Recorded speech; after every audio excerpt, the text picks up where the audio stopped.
সবাইকে স্বাগত এটিএন নিউজে। হ্যাপেনিং পয়েন্ট দেখছেন আপনারা, আপনাদের সাথে আছি আমি আকাশ এহসান। দর্শক, প্রায় ঠিক এই সময় আমরা প্রতিদিন হাজির হয়ে যাই হ্যাপেনিং পয়েন্ট নিয়ে নতুন কোনো বিষয় এবং নতুন অতিথির সাথে।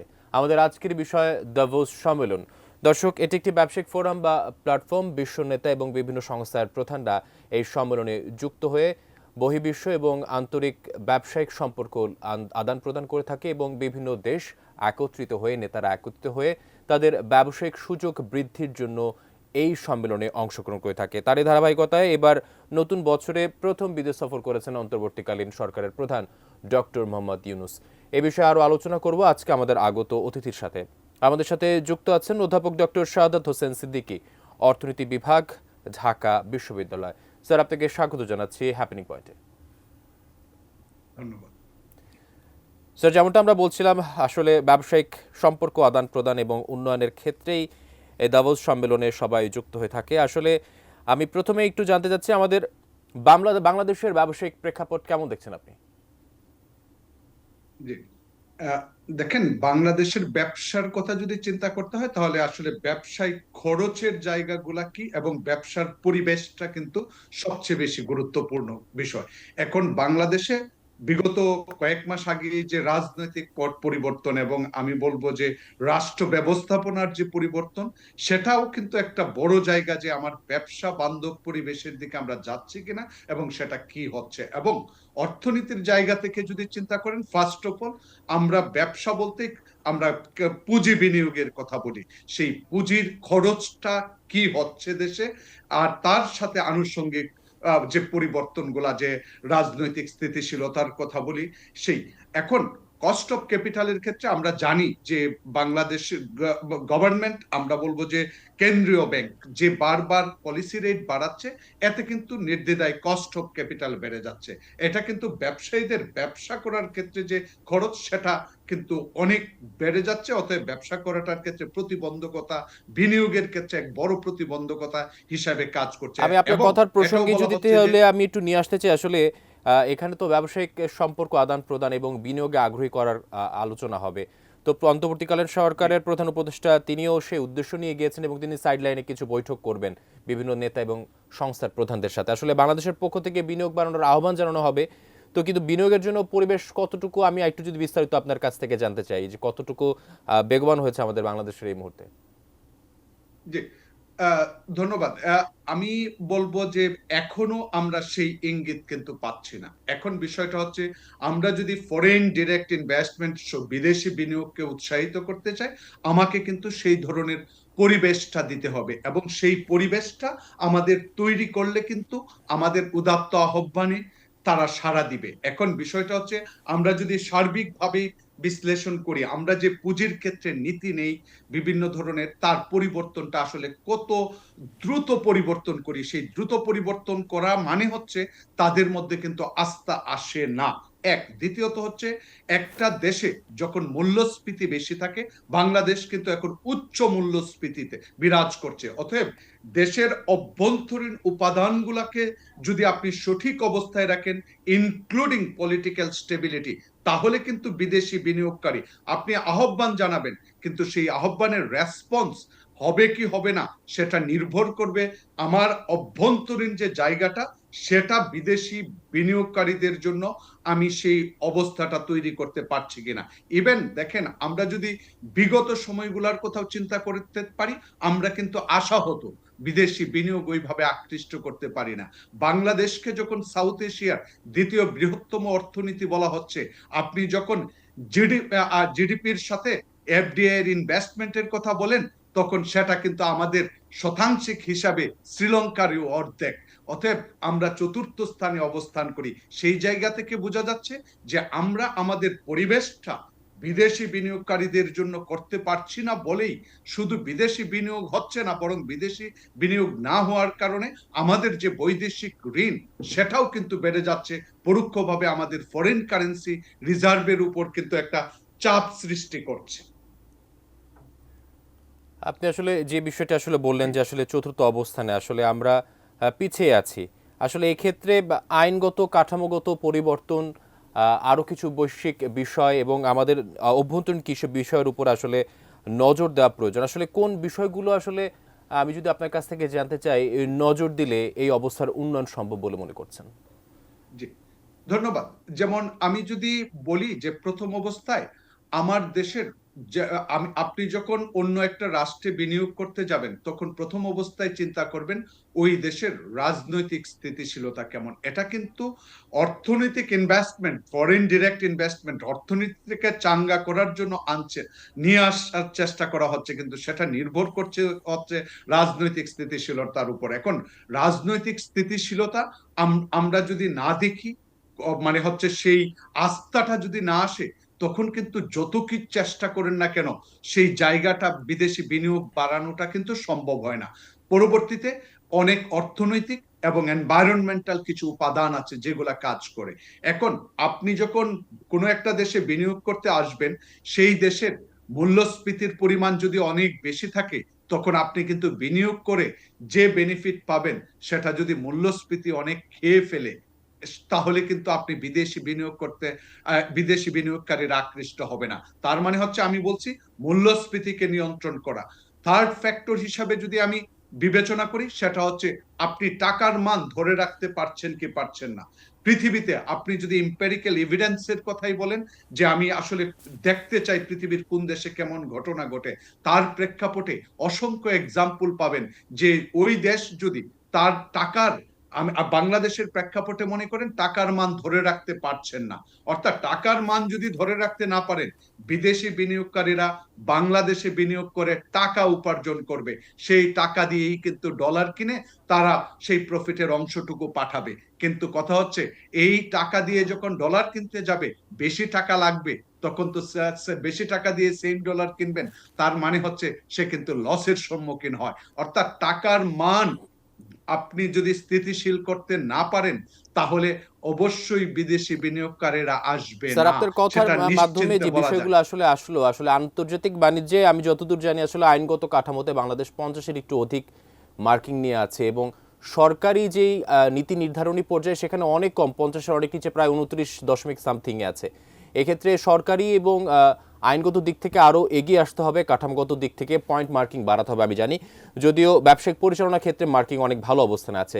আপনি একটি কথা বারবার বলছিলেন যে আসলে টাকার মান, টাকার মানটা আসলে যদি আপনার দূরদর্শী চিন্তা দিয়ে আমরা জানতে চাই যে কিভাবে এই টাকার মানটা আমরা বহির্বিশ্বের কাছে বাড়িয়ে তুলতে পারি। দেখেন, টাকার মান বাড়ানোর অনেক উপায় আছে। সেই উপায়গুলোর মধ্যে প্রথমত হচ্ছে যে আপনার যে ব্যালেন্স অফ পেমেন্ট সেই জায়গাটাকে ঠিক রাখা এবং সেটাকে ভালো অবস্থানে নিয়ে যাওয়া। তার জন্য কি করতে হয়, যে আমার এক্সপোর্ট ইম্পোর্টের মধ্যে যেরকম ব্যালেন্স করতে হয়, অর্থাৎ আমি যদি বলি কারেন্ট অ্যাকাউন্ট আছে, সেখানে আপনি রেমিটেন্সের কন্ট্রিবিউশন, অর্থাৎ রেমিটেন্স বাড়ানো, এক্সপোর্ট বাড়ানো রিলেটিভলি আমি যে পরিমাণ ইম্পোর্ট করি তার থেকে। আরেকটা জায়গা হচ্ছে ফিনান্সিয়াল অ্যাকাউন্টস। আপনি যদি বিনিয়োগ বান্ধব পরিবেশ করেন, এবং আমি বলবো বাংলাদেশের ইন্টারেস্ট রেট কেন বাড়াচ্ছে, আসলে এফডিআই কে, বিদেশি বিনিয়োগকে উৎসাহিত করার জন্য। কারণ কোনো একটা দেশের সুদের হার যদি বিশ্ব সুদের হার, আমরা যেটা বলি ওয়ার্ল্ড ইন্টারেস্ট রেটের চেয়ে বেশি হয়, তাহলে সেই দেশের, আমি বলি, capital flows into the country, আমার দেশে ঢুকবে। কিন্তু তারপরে কেন ঢুকছে না, সেই প্রশ্নটা হচ্ছে মূল্যস্ফীতি এর বড় বাধা হয়ে দাঁড়াচ্ছে। অর্থাৎ আমার সুদের হার বাড়ানোর সাথে সাথে বিদেশি বিনিয়োগ ঢুকার কথা, কিন্তু ঢুকছে না, আনসার্টেনিটি হিসাবে কাজ করছে। এই মূল্যস্ফীতি হয়তো আরো বেড়ে যেতে পারে, তখন কিন্তু তারা সেই লাভটুকু করতে পারবে না।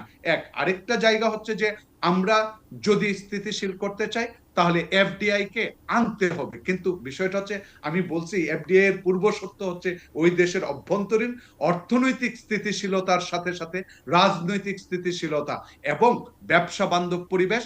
আইনগত দিক থেকে আমরা যদি আমলাতান্ত্রিক জটিলতার কথা বলি, সেই ক্ষেত্রেও কিন্তু বাংলাদেশের অবস্থান যদি দেখেন পিছিয়ে, অর্থাৎ আমাদের অনেক জটিলতা পোহাতে হয়। এই আনসার্টেনি, এই সমস্ত আমি বলবো যে যে সমস্ত জায়গাগুলোকে সহজীকরণ করা দরকার। আরেকটা হচ্ছে আমাদের ইনফ্রাস্ট্রাকচার কিন্তু একটা মেজর রোল প্লে করে, যে আপনি একটা ইকোনমি কত গতিশীল, তার পোর্ট কত গতিশীল। তার মানে হচ্ছে আপনি আহ্বান জানাবেন, কিন্তু আপনার একই সাথে সাথে ইলেকট্রিসিটি এবং আমরা যদি এনার্জি সেক্টরের কথা বলি, আমার দেশীয় ইন্ডাস্ট্রি শিল্প যখন স্যার, আমরা গ্যাস এই এবং বিষয়গুলো নিয়ে আরো এনার্জির ক্ষেত্রে বিস্তারিত আলোচনা করব। বিদেশি খুব গুরুত্বপূর্ণ কিছু বিষয় আপনি তুলে ধরছেন। আমরা আসছি আপনার কাছে একটি বিরতির পর। দর্শক, আপনারা দেখছেন হ্যাপিং পয়েন্ট। সময় হলো একটি বিরতির, ফিরে আসছি একটু পর, সাথে থাকুন।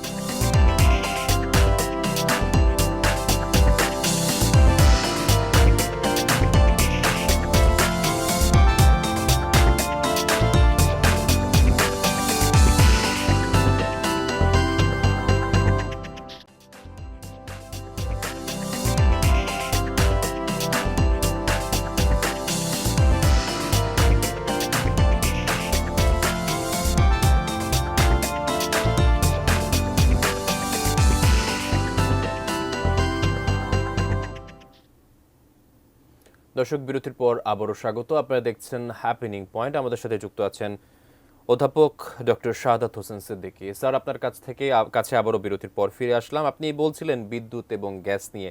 আসলে আমাদের অভ্যন্তরীণ যারা ব্যবসায়ী আছে তারাও তাদের অভিযোগের শেষ নেই গ্যাস বিদ্যুৎ নিয়ে। পাশাপাশি আমি যদি একটি আন্তর্জাতিক প্রতিবেদন পড়েছিলাম, সেখানে আসলে বাংলাদেশ কিছু ক্ষেত্রে এগিয়ে থাকলেও ব্যবসায়িক যে বিরোধ নিষ্পত্তির ক্ষেত্রে বাংলাদেশ একদম নিচের সারিতে আছে। এবং আরেকটি যে বলছিলাম যে সরকারি সেবা, যেখানে একদম 29 মার্কিং নিয়ে তারা অনেক নিচে আছে। আসলে ব্যবসায়িক পরিবেশের জন্য এই বিষয়গুলো খুব গুরুত্বপূর্ণ। আসলে অভ্যন্তরীণ যারা ব্যবসায়ী আছে তারাই এখনো টালমাটাল অবস্থায়, বিদ্যুৎ গ্যাস নিয়ে তারা 2 দিন পর পর হয়তো বা তাদের দাবি দাওয়াগুলো তুলে ধরছে। আসলে এখনো কেন আমরা সেই বিষয়গুলোর দিকে আসলে ফোকাস করছি না বা উন্নয়নের চেষ্টা করছি না? দেখুন, এইগুলা আসলে অনেক কিছুর উপর নির্ভর করে। সার্বিকভাবেই বাংলাদেশের অর্থনীতির কথা যদি চিন্তা করেন, আর আসলে আমি বলবো যে অর্থনীতিটা একটা ক্রিটিক্যাল অবস্থায় দাঁড়ানো। এখন ক্রিটিক্যাল ইন এ সেন্স যে আমরা বলি যে সরকারের আয়ের দরকার, কিন্তু সরকার তো তার আয়ই বাড়াতে পারছে না। অতএব বাকি সংস্কার, আপনি যে ধরনের সংস্কারের কথা বলেন অথবা সংস্কারের জন্য অ্যাক্টিভিটিস বলেন, সেটার জন্য অর্থায়ন একটা বড় জরুরি। সেই অর্থায়নের জায়গাটাই আমি বলবো সার্বিকভাবে বাংলাদেশ জিডিপির তুলনায় যেভাবে উন্নত হয়েছে, আর্থিক সক্ষমতার দিক থেকে সেইভাবে উন্নত হতে পারে নাই, বরং পৃথিবীর সবচেয়ে যেটা আন্ডার ডেভেলপড কান্ট্রি সেগুলার সাথে আমাদের ট্যাক্স জিডিপির তুলনা করতে হয়। অর্থাৎ সেই আর্থিক সক্ষমতা না বাড়ার কারণেই কিন্তু অনেক ধরনের সংকট তৈরি হয়েছে। অর্থাৎ সরকারের যা রেভিনিউ প্রাপ্যতা ছিল, সরকার নিজেই তার প্রাপ্যতাকে নিশ্চিত করতে পারছেন না। সেটা ভ্যাট ফাঁকির মাধ্যমে, সেটা ট্যাক্স নেট না বাড়ানোর মাধ্যমে, অনেক কিছুই কিন্তু এটার সাথে সম্পৃক্ত। আমি বলবো এই জন্য যে সরকারের এখন যদি বাংলাদেশের যে পরিমাণ রিসোর্স আছে, ইন্ডাস্ট্রি আছে, তাদের যদি ক্যাপাসিটি ইউটিলাইজেশন না করতে পারে, তাহলে আপনি বিদেশি বিনিয়োগকারীরা এসে তারা তাদের সেই ফেসিলিটি পাবে কোথায়? এই জন্যই আপনি যদি অন্যকে আকর্ষণ করতে চান, আকর্ষিত করতে চান, আনতে চান, তাহলে নিজের পরিবেশটা আগে তৈরি করতে হবে। সেই পরিবেশটা অর্থনৈতিক জায়গা থেকে, এনভায়রনমেন্টাল জায়গা থেকে, আমলাতান্ত্রিক জায়গা থেকে, এবং আমি বলবো জুডিশিয়ারির জায়গা থেকে। এমনকি বলা হয় যে বাংলাদেশের অনেক বিদেশি কোম্পানি যদিও বিনিয়োগ করে, কিন্তু যদি সেই দেশের জুডিশিয়ারি সিস্টেম দুর্বল থাকে, তাহলে তাদের প্রপার্টি রাইটস যেটা আছে সেই অধিকারটুকু কিন্তু নিশ্চিত হয় না। অতএব সার্বিক দিক থেকে এখন আমরা যেখানে বলছি দেশটা বিশৃঙ্খলার মধ্যে, অনেক সংস্কারের ভূমিকা নেওয়া হচ্ছে। অর্থাৎ সেগুলা দাঁড়ালে হয়তো ভবিষ্যতে আসার একটা সম্ভাবনা। কিন্তু আমরা সেই জন্য যে অর্থায়ন দরকার হবে, সেই অর্থায়নটা আমরা জানি যে আমাদের ঋণের বোঝা যদিও এতটা বেশি না জিডিপির তুলনায়, কিন্তু তারপরেও আমরা কিন্তু বিদেশি ঋণের জন্য যে প্রিন্সিপাল এবং ইন্টারেস্ট পেমেন্ট করতে হয় 3.7 বিলিয়ন, যেটা আগামী বছর হয়তো 4.3 বিলিয়ন হবে। সেই সামান্য 4.3 বিলিয়ন দিতে গিয়েই কিন্তু বাংলাদেশ হিমশিম খাচ্ছে।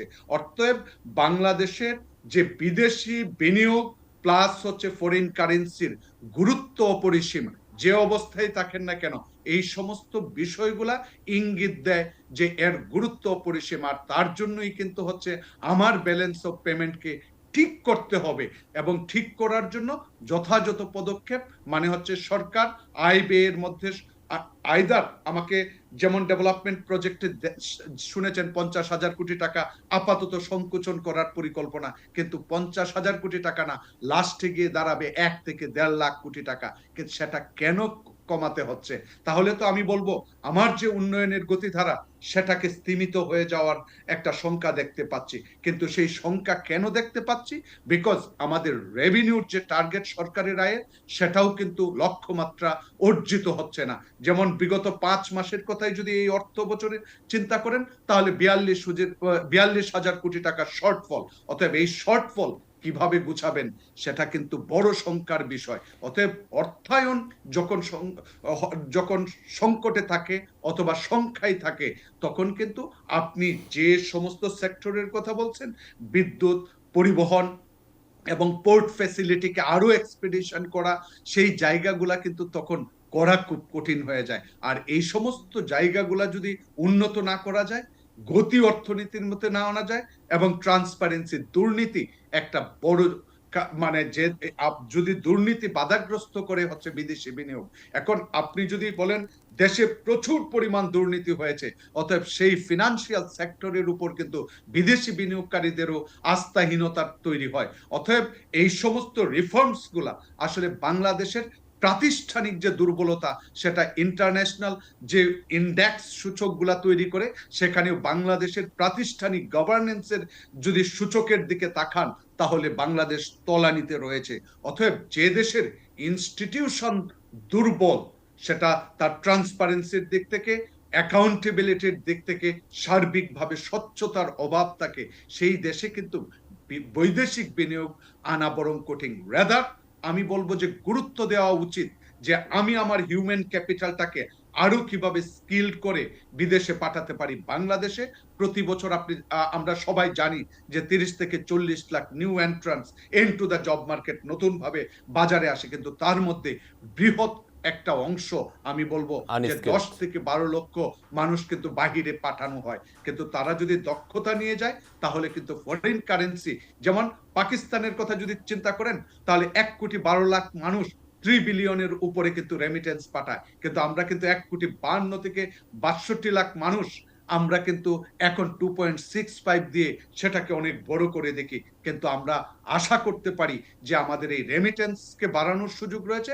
এবং এক্সপোর্ট, আমাদের আরএমজির যে নতুন বাজারে, আপনি যদি প্রবৃদ্ধির কথা চিন্তা করেন, এই বছরেও কিন্তু 5 থেকে 5 মাসে আমাদের প্রবৃদ্ধি সন্তোষজনক। অতএব সেই সন্তোষজনকের একটা ভালো কন্ট্রিবিউশন আসছে কিন্তু নতুন বাজার। অতএব সেই নতুন বাজারে যদি আমরা স্কেল আপ করতে পারি নেগোসিয়েশনের মাধ্যমে, সুসম্পর্কের মাধ্যমে, তাহলে কিন্তু এই জায়গা থেকেও এক্সপোর্ট আর্নিংসটাকে আমরা আরো বাড়াতে পারি। অতএব সার্বিকভাবে ব্যালেন্স অফ পেমেন্টটাকে যদি আমরা যেভাবেই হোক ঠিক করতে পারি, তখন কিন্তু টাকার মানটাকে ধরে রাখতে পারবো। তখন বিদেশিরা এমনিতেই উৎসাহিত হবে বাংলাদেশে বিনিয়োগ করতে। স্যার, অসংখ্য ধন্যবাদ। আপনার কথার মাঝে ছিল আসলে আমরা আশার আলো দেখতে চাই। তারপর অনেকে আসলে আছেন আমাদের দেশে বিনিয়োগে আগ্রহী এবং বিনিয়োগ করেছেন, এবং আমাদের যে অবকাঠামোগত যেই দুর্বলতা, সেই দুর্বলতা কাটিয়ে আমরা অবশ্যই আশার আলো দেখব, নতুন নতুন বিনিয়োগকারী পাবো, এবং আমাদের দেশের ব্যবসা বাণিজ্যের উন্নতি হবে, দেশের মানুষের উন্নতি হবে। অসংখ্য ধন্যবাদ আপনার মূল্যবান কিছু কথা আমাদের সাথে শেয়ার করার জন্য। দর্শক, আপনারা দেখছিলেন আমাদের হ্যাপেনিং পয়েন্ট। আমাদের আজকের বিষয় ছিল দাভোস সম্মেলন। আমাদের সাথে যুক্ত ছিলেন অধ্যাপক ডক্টর শাহাদাত হোসেন সিদ্দিকী। এতক্ষণ সাথে থাকার জন্য ধন্যবাদ। আগামীকাল আবারও দেখা হবে ঠিক এই সময়।